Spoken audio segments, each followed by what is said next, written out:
Here we are, episode 39. One to go, Russell, before we hit the 40. Who would have thought? What's the old adage that if you get to 20, it's a success? So this must be a roaring success, Russ, mustn't it? Well, hopefully. And if you are enjoying the podcast, please remember to hit that like, follow and subscribe buttons. Will just help us to continue bringing great guests to you. We don't have sponsorship on the podcast. This is me and Russell putting this on for you. And hopefully we're finding some great characters, some inspirational people that you can learn from, and particularly last week. Talking of which, I was going to say, have you recovered from the Kirsty Franks pod? It was inspirational.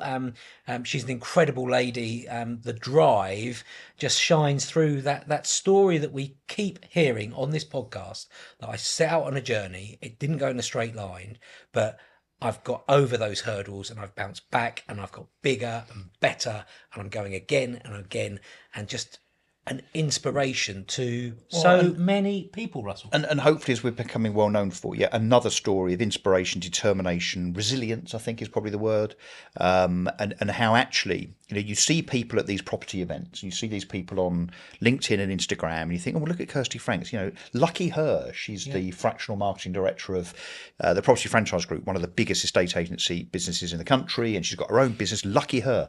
Yeah. Luck has got absolutely nothing to do with it whatsoever. This is journey, resilience, adversity, challenge, where people, hopefully more and more that watch this, come out the other side, not just actually despite those challenges, but maybe because of those challenges. No, and I was thinking about the rejection when Kirsty was talking about the rejection from Coronation Street. Having been given that job on the Friday and then have it taken away on the Monday, and when you then think about your daughter with the paddle and Team GB, she must be thinking, I'm going to go. I'm going to be at the Olympics. I'm going to go everywhere. How are you managing that? I have to give credit to my wife for that. So Carolina is the one that is in the car all the time, driving Rosie from training session to training session to tournament, and also keeping Rosie's feet on the ground, as in her kind of her psychology, I suppose. I'm getting a bit more involved now in the commercial side on Rosie, because obviously we're getting sponsors, funnily enough, approach us. But it's a challenge. It's a challenge, particularly when they're Rosie's age. To follow your dreams, but also balancing schoolwork, because, I've recently taken a week off with Rosie. So she had a week off school to go to Barcelona to train. You've got to make sure that she's not actually falling away in terms of her schoolwork, because she's still got GCSEs to do. So look, it's tough, but look, you just crack on. You crack on. Yeah. It's okay. Let's get to I think another inspirational guest. I suspect this is going to be. And the first time we've taken a dive into the new homes world. So without further ado, I'm delighted to welcome Sarah Pasco, Sales and Marketing Director of Taylor Wimpey, to the podcast. Sarah, welcome. Thank you very much, Russell. Russell. All right, hang on. She's going to play up. Russell, yes. Yeah. And I'm not sure we've had some great and big and esteemed guests on this podcast, but I don't think we've had such a blue chip as a representative of a big PLC like Taylor Wimpey. Quite a big business. I mean, how big is the Taylor Wimpey business now as a national entity? Oh, it's 22 regions across the whole of the country, so it's a big entity. Yeah, number of people, number of houses built? Thousands. Yeah. Yeah. So one of the top 5 house builders in the country. Yeah, I think the biggest thing that I'm proud of is that we've got the first female CEO in Jenny Daly. Yeah. Of a big house builder. So I think that's my number one But thing. hang on, you can take some credit in that respect as well, because you were the first female something a while ago. Well, quite a long while ago. MD, Managing Director at Laing Homes. So you were the first ever female house builder CEO? No, first ever Managing Director of a national house builder. Wow. And that was when? Oh, we were just trying to work that one out, actually. I think it's about 23 years ago. Wow. So kind of unusual now, as you just alluded to, but all those years ago, really quite unusual. How was that received by your male colleagues, can I ask? Oh, that was quite a mixture of reactions. I used to say to my mum, actually, I've got a big Mercedes that I can run over the feet of the men that don't realise I'm the boss that's just arrived on site. Did you have to remind them maybe not by running them over, but did you have to remind them on several occasions that you were the boss? Yeah, sometimes. I mean, I went to land meetings and they assumed I was the secretary, or I'd go to a planning meeting and they would assume again that I was the secretary, and we'd speak to the land director, assuming that he was the MD rather than We me. just bypass you. Yeah, that was quite common. And But and you I just got used to that, and you worked a different way of managing that. but I suspect getting to know you as I am, you had some fun with that, Sarah. I did. I can remember we were bidding once for a site where we owned the site next door, and this guy eventually realised that I was making the decisions, and he said to me, "Oh, there's a marriage value here." I said, "Only if the size of the diamond's big enough." So it depends. I think you could lose it and get quite angry by it, but that didn't actually gain you anything. That just achieved what men thought, that women were hysterical. So it was better being quiet and silent sometimes. You were kind of humble Silent about it. assassin. Yeah. And do you think the house building industry, all those years on, has changed in terms of attitudes and that balance in terms of women's roles being more prominent, and particularly attitudes towards women in senior positions? Do you think there's been change and progress? Oh, massive change. I mean, it's completely different to when I started 41 years ago. So it helps having character role models, if you like. I didn't believe that in the early days, that you attract who you are, if you like. So, but then when I became MD again the second time round, I ended up with a board of 50-50 male and female. Or engineered it, or just so happened Just to so be happened, you attracted more people to interview because you were female than you would have done If you were- previously. okay, Yeah, yeah. so I was really surprised. It definitely helps. They talk about children's books, don't they, and showing airline pilots as males and Yeah. doctors as males and nurses as females, and that started to change. And it's surprising how many people say, well, because you were there, I thought it was possible. Yeah. So you Role are the models are living that big embodiment. thing, isn't it? Yeah, yeah. I mean, Verona Frankish talked to us a lot about role models. There was no female role models in estate agency at top tables, and we're definitely seeing that changing. Yeah. So you say 41 years ago, Sarah. So where did it all begin for you? So where did this journey into the working world all start for you? My dad. So I am a number one daddy's girl and proud of it. And I followed him everywhere. And that included hiding in the car to go to work sometimes so that I could be with him for the day. Wow. If he said on Saturday I'm going to site, I'd go with him. So he was a house builder, Yeah, he An was a SME? brickie. right? And then he worked his way all the way through the ranks to Group Finance Director at Laing Homes. Wow. Did he? Yeah. So again, the art of the impossible, isn't it? My role model was my dad, and it didn't matter where you started. And do you could remember as a achieve. kid seeing that journey? Do you remember him as a bricklayer and then ultimately becoming that senior role? That never occurred to me as a child. I've never been asked that question before, actually. No, definitely not. I just thought my dad was all. I do think my dad's awesome. But in where was- retrospect now, you Yeah. see that he'd gone through that Oh, journey, and you're in awe of that, presumably. Yes, I am. And has that inspired you? Yeah, definitely. Yeah. But I think our industry has a lot of those people that have, started with no qualifications or not had a lot in their lives. The Tony Pidgeots of this world. Yes, R.I.P. he is. Yeah. You him? Did you know? Yeah, I've met him a few times. Yeah. I've had gin and tonic at his house at 6:00 on a Friday when I've been summoned. Morning or afternoon? I'm not answering that question. So where was growing up? Whereabouts were you in the... High Wycombe. Okay. So I grew up in High Wycombe. My dad was a Wycombe boy. My granddad was a jobbing builder. Uncle was a plumber. Housing really is in the Hang on, DNA. it's in your DNA. Yeah, going to say it's in Yeah. your DNA. Cut you in half, and you are. Taylor Wimpey. Yeah. That's what they say anyway. Yeah. Wow. Yeah. Wow. Okay, so that's where the inspiration comes from then. Yes. Why was your dad so important to you then? Because I sense when you talk about him, I mean, you genuinely are in awe of your father. Yeah. Why? Why was he so special? One of four. Didn't continue with education because family couldn't afford it. So went into bricklaying. And then won the silver trowel for bricklaying as top apprentice. Wow. Then went into the forces. I think he was the last of the compulsory Right. in the forces. He could turn his hand to anything. He didn't really worry about what other people thought of him. He was incredibly generous. He worked for over 40 charities across his lifetime. My mum and dad fostered children, so everybody was welcome in our house. It was an open door policy. So just everything about him, all that he taught you from ethics and morals and everything was so strong with such a inner belief, really. And did you feel he was teaching you as Yeah. a kid? Oh, yeah. Crib. Can play crib. That's really useful in the old people's home. For money? Yeah. I love the No, I story of don't- hiding in the car. What Yeah. did he do when he found you in there? Was it- They kind of got used to me then because, Right. yeah.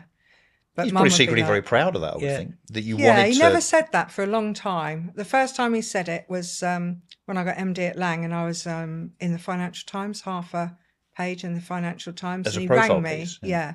He rang me at work, which we didn't do because that was banned. And he said, "Oh, done all right then. See you in the FT." Lovely. Done all right then. Done all right then. But that actually was probably quite a big deal for him, given his generation. So when was he born? In the, I'm guessing here, what, 1938. 30s? Yeah. Big deal for him to show emotion. So that must have meant a lot to you. He was very loving though, but he said that came from my mum's side, that she taught him. So, How to, yeah, and the importance of it. yeah. He Wow. taught her the importance of family. Yeah. And you were one of how many, Sarah, yourself? 3. So I've One of got a 3? brother and a sister, and my sister was fostered and then adopted. And are they in house building, in related industries? My brother was a little bit, so he started off as an electrician. My sister, no, she took after my dad on the finance side, but my nephew blames it all on me. He started off as a plumber. He's now just qualified, literally 2 months ago, as a quantity surveyor, Wow. Right. and they're chasing him hard. He keeps ringing me up, telling me the number that they're offering him. He can't make up which company to go to. Go to. Oh, really? yeah. Well, because he's so in demand. Yeah. Yeah. Yeah. Okay. So when did the journey start into the house building world then? So actually, when you broke free from working with for father and getting your first job in house building. So I got my first job in the company my dad worked for, and he absolutely blew his top. Right. He went nuts. He said, "You're not working in the same company as me. Don't think you're getting any favours, any favouritism." And he was quite senior at that time, was he? Yeah. Had he made the He was group finance director role? Yeah. I got offered a job as a management trainee, 3 years training, going across every single department. And I said, "I'm not giving that up." He said, "Well, we won't speak again then about work. That's it, banned." And we didn't. Wow. Right. So I did my training in every single section of the business. Then I wanted to go up the production side and got told that wasn't something that happened. So I went up the What sales do you mean? side. What, for women? No women, yeah. Right. There wasn't even toilets on site for women. Wow. So, you know. And it didn't put you off? Didn't put you off trying to climb the greasy pole? I didn't expect to climb the greasy pole all the way. I expected to have a family, but that never happened for me. I wasn't able to have children. So what else do you do? So you just keep going, don't you? But you were saying earlier, and I don't want to forget to mention this, you are a godparent. Yes. How many times? 60. 6-0. 16. 1 6. 16. God, God, no, don't do that. I've lost a few if it's 60. 16. So you must be very, very popular, very well liked amongst friends and family. For 16 sets of parents to Yes. want you to be godmother to their kids. Some I'm both godmother to both kids. Yeah. But there's still a lot of is. families that feel that they can lean into you. What is it about Sarah Pasco that makes them think they can lean into you so reliably if they should leave this earth and leave their kids in your trusted care? Fair, fun, just, yeah, calm. Love a challenge. If anything's going to go wrong, I'm the one that will step out there and make something happen. So I'll give you a little story back from when I was 12 then. Yeah. Because we Let's don't dig. want all business, do we? No, we want a mix. Yeah, absolutely. So I sang in a choir in High Wycombe at the big church, Central Parish Church, and somebody fell over and cracked their head open. And I'd just done my first aid course at Guides. So I just waded in, pushed everyone out of the way, told them what to do the ambulance, bandaging this man's head up. You were 12. I was 12. And there was a doctor there as well. And they just sat back and watched me. They were all like, I just told them all what to do. Dealt Wow. with the crisis, sorted him out. And lo and they went- You were behold, being shaped at an early age. I Into was going to say, where- lo and behold, a few years later, you become the first female managing director Yeah. of a major house builder. Funny that, isn't it? Yeah. So, that spark was in you kind of very, very early on, wasn't it? Yeah. Yeah. And giving back was important to you as well, because you then went Totally. through the guides, didn't you, as well? To Yeah, and I lead became a and- scout leader for 25 years. Right. Teenagers are my favourite age range. Okay. Really? They're the least God, favourite for yes, most. no. I've got 3 of them, and they Yeah. can be a challenge. Yeah, but everything they do is a first, isn't it? Yeah. If you think about it, when they hit teenage years, everything's a first. That major exam, driving a car, kissing somebody, And it's kind of grown-up getting a stuff. job, Yeah. Yeah. you know, everything is a first. So And they keep asking questions, don't they? They're always. but they don't think that you as an adult is somebody that's qualified to answer those questions because you don't understand where they are, because their hormones are going nuts. Yeah. You know, the mood swings, everything that they go through. And it's even more now, isn't it, being influenced by social media and everything else. So it's understanding where they're coming from. So often we're tainted, aren't we, with our views, and you've come from here and don't do that, do this, you know, because that's what I did. And actually they've got to just find their own way. So just listening, half the time they come up with their own answer rather than saying what you think. Let them just talk. So you're able to speak teenager. No, I cannot me how. promise that. I Please cannot promise teach Yeah. that. Offline, Russell needs some help. Yeah. I think my gift is listening. Not all the time, I can tell you that. Sometimes I'm not very good at it. But with young people, it's just listening and asking a question every now and again. And open questions. And does that also apply to the people that work with you?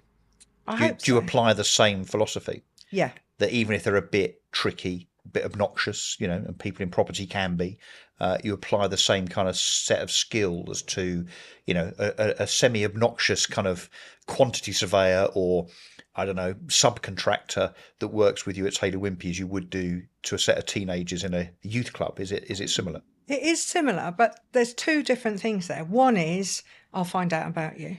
Yeah. So I'll know about your family, you know, how you feel, any health things and anything else. So when I go on site, like go and see a site manager, I've got an easy one here because his grandson, Phil's grandson's the same name as mine. So, Yeah. ask how Jack is before you say, have you put the roof on plot 41 and why haven't you and why are you behind target?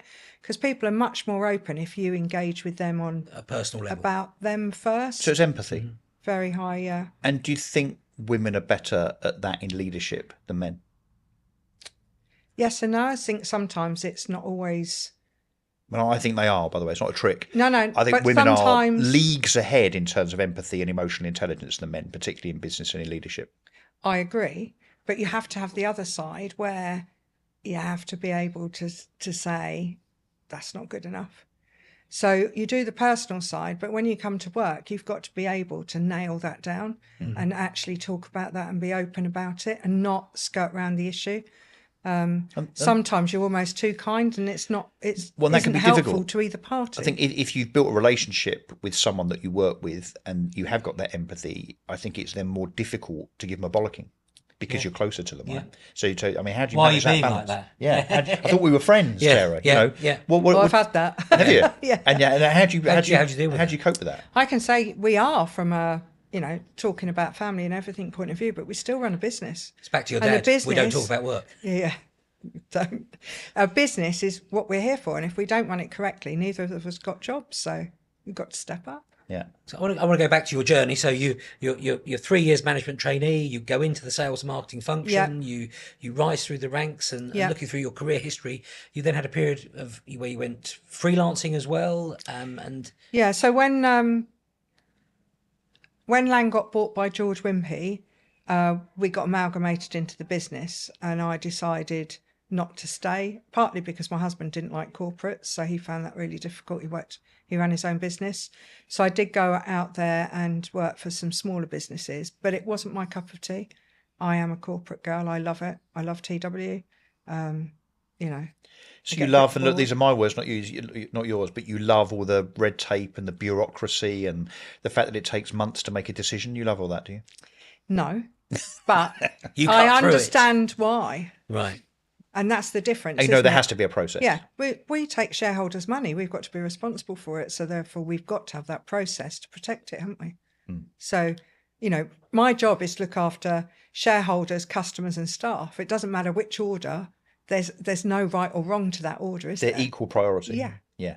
Because if you've got your hard-earned cash from your pension, or where you decide to put your shares in a business, and we've got no rules and regulations of how we're going to look after your money, that's not and going to account for it. Yeah. Yeah. So no, I don't like red tape, but I understand why we have to have it. Yeah. And I think if you understand that, it's easier to manage, isn't it? Yeah. So what comes next in terms of where you are in your career then? So I've took a step down because my dad died When was this? 2 years ago. Only 2 years ago. Yeah. Oh my goodness. So it's still raw, Yeah, very raw. especially as he was such a big influence. Oh yeah.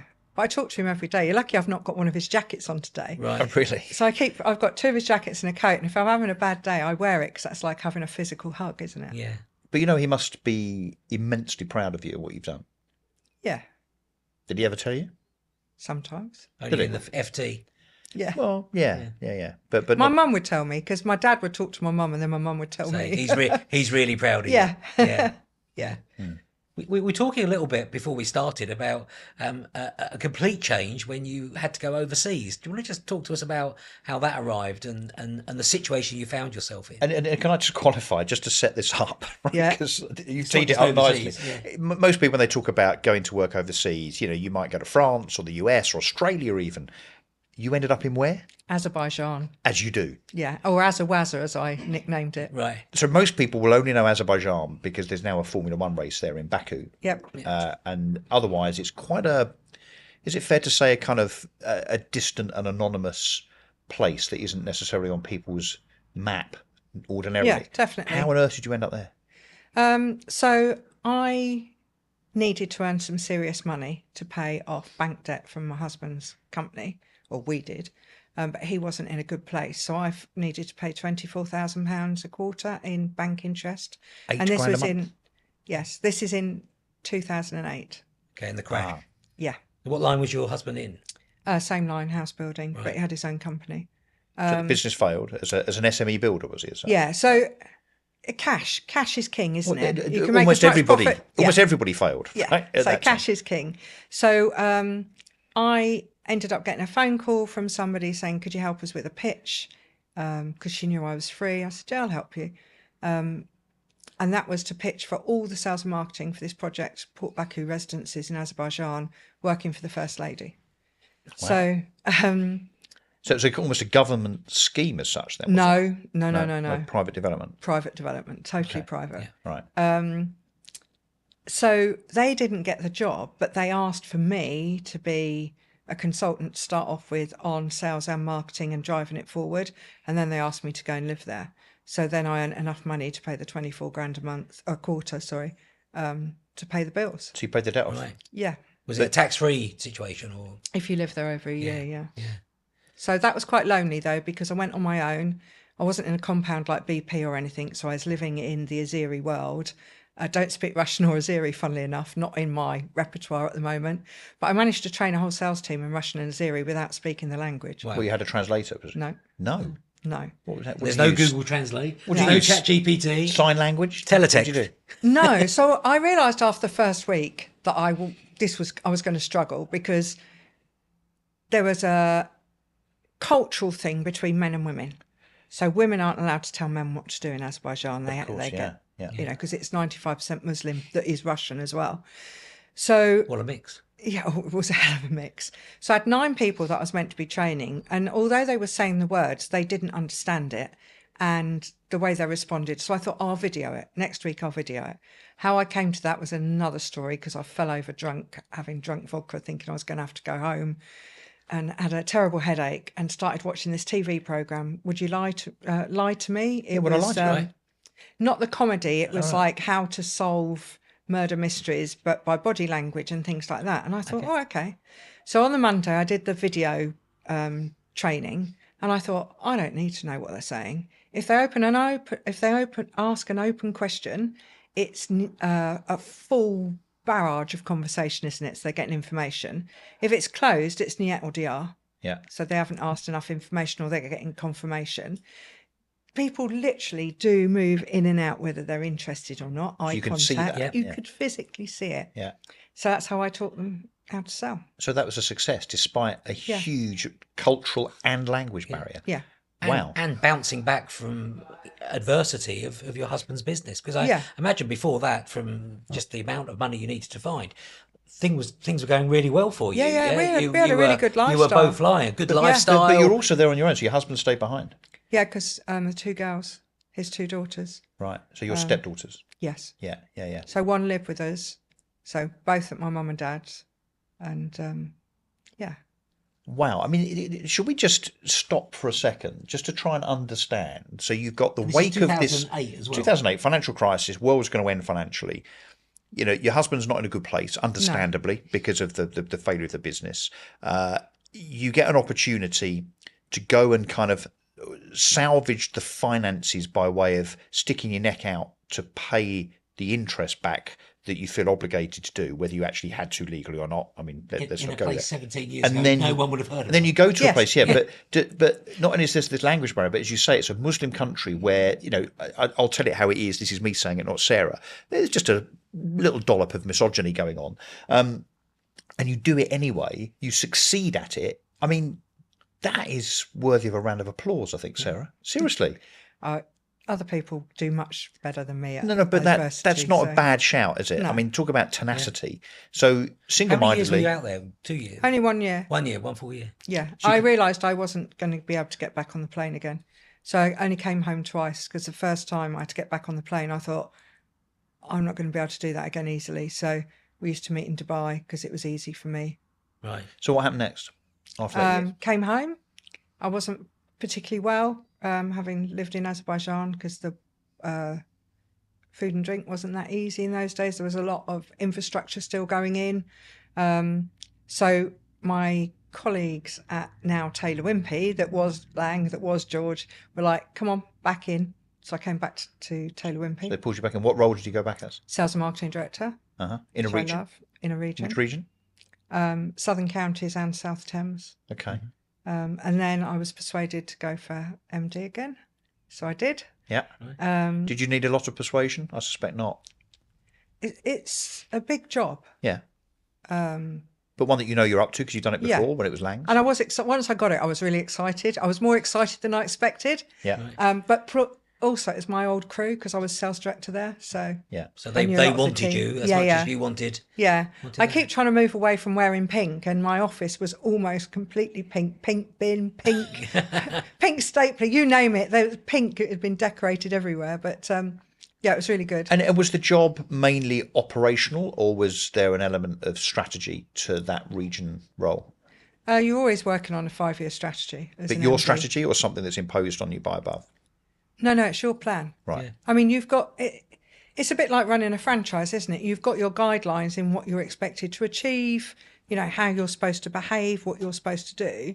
But it's your plan, it's your personality. So And you're- you're competing against other house builders, yet Yeah. also against other regions. no, I you would don't imagine, no? compete against each other, really. Okay. But you're effectively as MD of a region then, just to be clear. So yes, you've got the kind of I suppose the structure and the expectation, but it's up to you entirely what you go out and buy as land, what Yeah. you do in terms of planning, timescales, people, pricing, and ultimately the revenue that applies to the P&L. That's all down to you.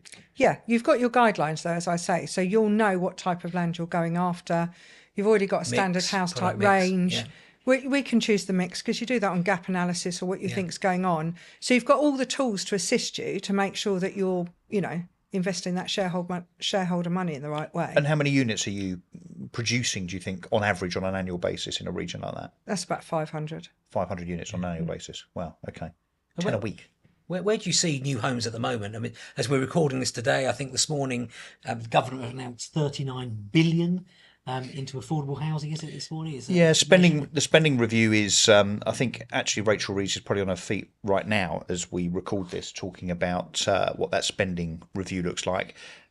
Anticipated that there's a lot of housing stuff in it, and I think it's already been leaked. We were saying, Sarah, weren't we, that Yeah. yes, £39 billion to be spent on social housing. I'm always very, very suspicious about government announcements when it comes to money because it tends to either not happen Just or be it's- headlines. or it's recycled money. I Well, it's think already happened. Yes. or it's already happened. Yeah, again, recycled. But I think the big question to ask someone like you in your Yeah. chair is the government, as they are now, have made a lot of their housing aspirations nationally. So they want to build, although rather, I'll qualify that, government don't build houses, you do. Release planning and So whether the government want to be responsible for overseeing 350,000 homes per annum in this country, so about 1.5 million homes in this parliament. How does a business like Taylor Wimpey, or indeed whoever, Bovis, Bellway, Persimmon, how do they respond to hearing Angela Rayner and Rachel Reeves and Keir Starmer saying, we've got to increase output by 50%. That's roughly what it is, right? How do you as a business respond to that? Do you just fall into line? Do you have conversations with them? Or do you just ignore it? Whilst taking away Help to Buy, taking stamp duty help and all sorts of things. Yeah, first time buyers now back in the same stamp duty.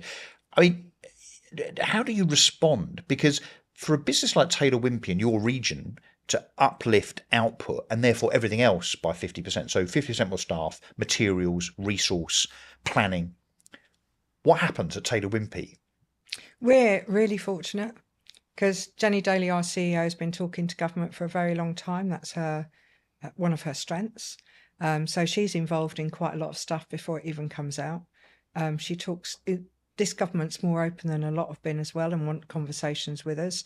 So we are in conversation. Planning is just one of the problems. I think the biggest fundamental problem is that we haven't got enough people in our industry to build the homes that we're being asked to build. Enough trades? No, because people don't want to work outside in all kinds of weather. And you can say, I'll go modular build, go timber frame and everything else, but you still need the physical water, Labour, gas, electric connected to the house. That doesn't come in modular build from somebody bringing it from a factory. You still need those trades to do those jobs. Okay, you might not need as many bricklayers or you might not need as many roofers if you go timber frame, but you still need all those people. And we just haven't got young people coming into our industry. And has Brexit caused a bigger problem? Yes, it has.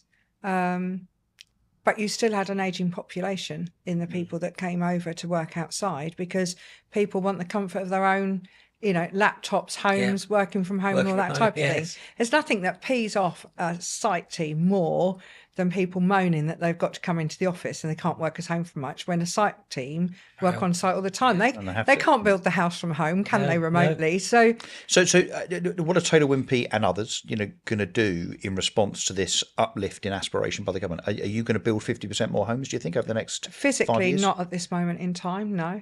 So is Angela Rayner wrong to be pledging? I'm pushing you a bit here, but you are. And I think I don't want to get you Rayner's into trouble. Wrong for quite a few things. We're suddenly on talk radio. But I think, look, it's rare that we get someone of your calibre and your seniority in the house building sector, but at a senior level. And when I say senior level, I mean not just your position, but in terms of the status of Taylor Wimpey as a builder. It's not very often we get the opportunity for someone like me and Russ, who are very, very focused on all aspects of housing, to kind of grill you a little bit, because I'm fascinated, I guess, by what I would call the disconnect between, I'm sure, what the government wants and what. But it's a very, very well-meaning aspiration. So I don't want to throw Angela Rayner under the bus, but notwithstanding the consulting that she's done with your business and your CEO, which is laudable. I mean, I guess what I'm looking for is a bit of an honest answer in terms of, is Angela Rayner going to fall on her face because builders like you simply can't do what she's saying needs to be done? Yes. Wow. Okay. Good. Well, not good, but honesty. Thank you. So this is a real problem, and this is being lobbied, I imagine, by Jenny Daly and saying that this is and that's one of the things she's really good at. And let's be honest, it's not that many more houses than the last government pledged, because they wanted 300. million. Yeah, they wanted 300 a year. So it's not that much different. But you've got a big problem in infrastructure. So you've got going on the environmental, ecology and everything going on with the myriad of reports. So you haven't got enough electric on the grid. I can remember buying a site down in Hampshire for 300 homes, and I was told I could only have electric for 150, and I'd have to wait 8 years for the rest, to get enough connection for the rest. The stuff we don't hear. So it's not just about the physical building, it's all the other things that go with it in terms of infrastructure, roads, water, internet. I mean, internet now is more important than water in some households, isn't it? So the challenges you've got, massive. Let's just try and go through this. You've got planning challenges. Yes. You've got infrastructure. Labour.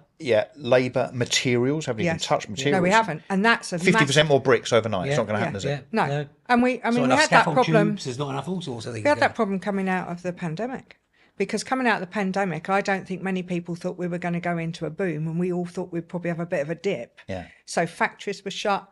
House building was one of the only things open during the pandemic. We got told by government they wanted us open and building. And all of a sudden, there wasn't enough materials for us to build with because the factories have been shut and the brick kilns have been, just turning over and that type of thing. So we're still struggling from that. And then you end up with coming out of Brexit, and now you've got Trump tariffs. It's finding the materials. So I think we need to go back as a country to do more manufacturing. You know, we're talking about things that aren't working and whether cars are going to be produced at the same rate and all that type of thing. But there are other things that we could be doing to be a bit more And self-sufficient. with yourself at the moment as well, you said earlier that you're taking a bit of a step back. You don't feel to be taking any form of step back whatsoever. So what's a typical week in the life of a sales and marketing director at Taylor Wimpey? So what's Get a sales rate is the week number one every day, every every week. day? Yeah. Running a team. How big a team do you? So I've got 20 I counted yesterday because I Okay. thought you might ask me that Yes. question. And how are So sales I've just rates? moved to this region literally 7 weeks ago. I was in North Mids. So I'm closer to home, so I can go and have a cup of tea with my mum after Right. work, which is a nice bonus. So, sorry, what was the question? How are sales rates? You know, are new home Painful. selling? It's hard work at the minute for people, I think. Confidence is quite low at the moment, and confidence is everything in the housing market. We are seeing they're saying we've seen a 3% increase on prices this year so far, but I haven't felt that big time.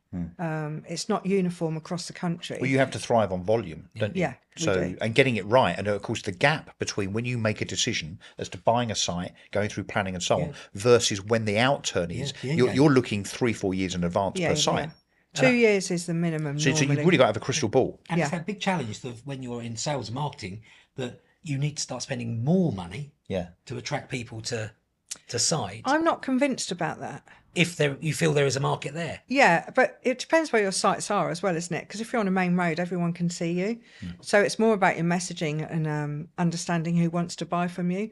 Quite a lot's changed on advertising and media over the last, 10 years? Where would you put more of your spend? Into the portals or local signage and awareness? No, I'd put it into digital, but I wouldn't necessarily put it into the portals. At the moment, Rightmove's got more second-hand properties than they've had in 11 years on the market. Yeah, so stock is very, very it's, high. It's very high. So I wouldn't even contemplate going on the portals at the minute. And the We're problem is- there, but I wouldn't put that extra spend in. Yeah, the problem with the portal is that the people go there that are already going to go there. You Yes. need to find a wider audience Yeah. via other marketing channels. You Yeah. know, as per what we were talking to Kirsty Franks about. Yeah, So, and I think that you've got to try and really look at who your customers are and who you want to attract, and then that's what you're offering in your attraction.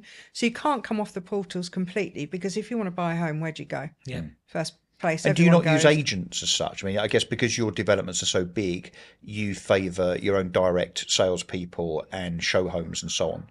The We do, but obviously it's got more difficult using agents as well, unless they're specialist in new build with the ombudsman now and everything that we have to comply with. And there's so many rules and regulations. Having your own staff at least protects the company and the customer as well. So if we use agents, it's both together. We don't use them individually on their own, because there are, competition law, just protecting people's data. homes The new homes guidelines. ombudsman. Yeah, There's GDPR. so many hiccups, so you have got to protect the company in terms of and the And I customer. bet things like part exchange are very rife at the moment, aren't they? Yeah, not as much as you think. I'm trying to use it, but it's not. Where's the resistance from the owners of the Customers properties? wanting higher prices. So they're for not their happy home. with 90% of value, for instance, in part Well, we're not exchange. even at that. It's just that the market's not as buoyant as they think, and so their neighbour might have sold 18 months ago yeah. at X And they want the price, same money, and it's not going to be or that. more, because they hear that it's gone up by 3%, and actually it's not moving that quickly because there's so much out there. Let me ask you another question related to output and volume. And this is something that when I'm doing kind of media stuff and I talk about house builders and the market and this increase that government want to see in terms of volume, one of the challenges I think for people like you at Taylor Wimpey and others is that if you could wave a magic wand and we could get rid of all of those issues around infrastructure and materials and resource and planning and so on, and you could increase output, not just you but your peers, the top 10, if you could increase output and you did get to 350,000 new homes a year, are you concerned as a business from a P&L perspective that would affect unit price? And that's another reason why I think perhaps the top 10 like yourselves simply don't want to increase volume. No. You're not Because worried about that. you'd buy the land at the right price, so then it doesn't affect it. But there's a synchronisation issue, isn't there? Yeah, but quite a few of us have got strategic land that Land we banks. can use. Land banks, yeah. Well, not massive land banks, because if we could be on them, I promise you we would be. Well, 'cause then, 'Cause yeah, we're you're- not on enough sites at the minute. you're We're often not building criticised. enough Because at often the you'll see minute. in the paper, that there is land banks and you're not building. But it's got no planning, or it's got no infrastructure, or there are issues as to why we're not building on that site. Now, once we're on a site, you could be criticised for not going fast enough, but you can only build a house so quickly. And it sales doesn't- rates determined, don't they? Because you don't want stock partly. units. And quality, right? It partly sales rates determine, but the reality is we haven't got enough sites to build on. So we're not holding anything up at the moment. We would go at it faster. And you welcome the national planning policy framework rules around grey belt now. So has that changed your approach? Maybe not where you are in West London so much, but certainly in other regions where green belt is more predominant. Is that good news for you? It is, so that we've got more to go at, but there has to be the infrastructure. So the more greenbelt you're going towards, the less infrastructure you've got in the first place. So it won't necessarily make it faster. And there's also a levy, of course, in terms of social housing. I've heard it's 50%. So if you get grey belt permission, 50% of the units that you produce have to go back to social housing. But that's not a problem, but they're not buying at the minute. Yeah. So at the moment, when you get planning permission, your 106, which is the legal document of what you've got to pay for, like schools, roads and that type of thing, and housing association, you'll have your percentage, 50%, that have to be sold to a housing association. They're not bidding because they haven't got any money. Is that why this announcement's been made this I week? think so, but I The need to 39 read billion. a bit more because it's only today. You did in the last few minutes. Yeah, Yeah. but literally at the moment, all those housing associations have been caught out by the same as the builders on fire regs, mould and all those things. Yeah. So the money they were investing in new, they're having to go back They can and fix. fix their existing stock. I'm hearing of lots of blighted blocks now. I was talking to someone yesterday about Barking Riverside, that there's blocks there now that are unmortgageable. I mean, as you walk through here today to the studio, Yeah. we're surrounded by new build flats. Yeah. Where are you on flats now? Are you building we're- flats or? No, we're still building flats, but you've got to think of your external cladding. That's where the issue is, on cladding. I mean, we're lucky again. Our CEO led that right from the front. We fixed everything. And you know we're what to out build there. now to be compliant. Yeah. I think what you're talking about is the legacy from Grenfell. Yes, yeah. 500 flat blocks Yes. apparently are still affected. I Yeah. mean, 7 years on, it's outrageous, actually. So, but you're well out of that. Yeah, I mean, there's still bits that you'll end up doing because they keep changing what is combustible. Well, what's not? They Let's, keep moving the yeah. goalposts. Let me ask you a silly question. How do you feel about badgers and newts, Sarah? A great crested newt, or just me as a newt? Those that get in the way, you find one great crested newt and it stops Stops. the entire project. I've got no problem with looking after the environment and animals and everything else. I've got a problem when it's a dictate from Europe. So we have more great crested newts in the UK than Europe, I think, has got together. That's a wide sweeping Pasco statement. I own up now. But they're not under threat. Yeah. And nor are badgers, are. because badgers are weird because a site can be prevented from being built because they find a badger set and you have to rehome it and so on. But then 3 weeks later, they allow a load of farmers to go out and shoot badgers. I know, it doesn't make sense. It But I doesn't, do does get it? that you don't disturb their home until you can rehouse them. I've got no problem with that. So are badgers more But important than great- people? Oh, we're really going for it now. What do you want to do? Mice as well? What my thing's fascinating is not. I think we've got to have the environment. We've already, you think about bees. If we don't have that, we don't have the I could ecology and talk about everything bees we all day. need. Oh, he's a beekeeper. Oh, is he? Don't start him off. We could go that route. But the reality is, we've got to think about how we approach it and what we do to look after, wildlife and where we go. But do you we think the spend regs a have gone lot of too money. far? We spend a lot of money, wasted money on things like dormice bridges. Well, have you ever read a dormice that can go up over a over bridge? the bridge and Yeah. over the road? I know, but you No. see badger tunnels. Yeah. Well, what They're a about thing, the one right? on the way to Henley near where I live? No, we've got toad tunnels under the road. This is it. comedy stuff, Love it. Sarah. But none of the toads use it because they bash their head every time they go through. And There's definitely a new homes panel and a debate's going to come up very soon. I can feel on this. But when Sarah Pasco hangs up that hard hat, what's going to be for you into your retirement, or will you ever, in fact, retire? I don't know that I'll ever really retire because I love it. But golf, yoga, grandchildren, family, All of the above. yeah, that's what makes me happy. But no and plans got to children. retire anytime soon. No, sorry. You love it No. too much. Yeah, I Yeah. do. Yeah. I mean, you comes genuinely across. love the job. Yeah, I do. Yeah. Yeah. Despite all the challenges that the house building sector faces. Well, when I came back, I didn't expect to not go back to MD again, but I realised that I temporarily filled a post at TW for a sales director and thought, I love it. Why am I going back up again? I'm going to stay as sales and marketing director. And It's so much more fun. And what does the Taylor Wimpey hierarchy look like? So obviously you're a female MD, you've got a female CEO.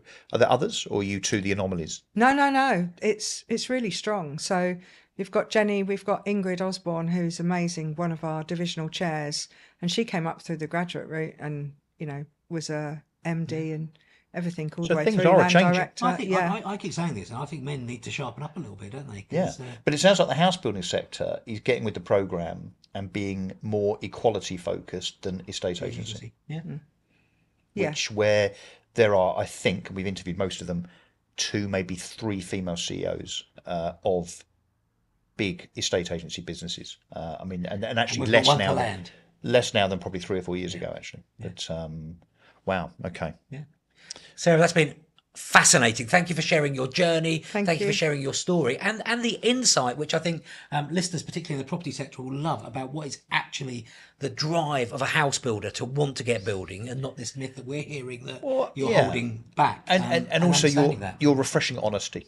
Thank you. And it's very, very difficult sometimes to attract people into the chair here that work for a PLC in particular. We've had a number of people say, "Oh, I'd love to, but I wouldn't be allowed." Or what was the phrase that I think was imparted to you? The downside might be greater than the upside.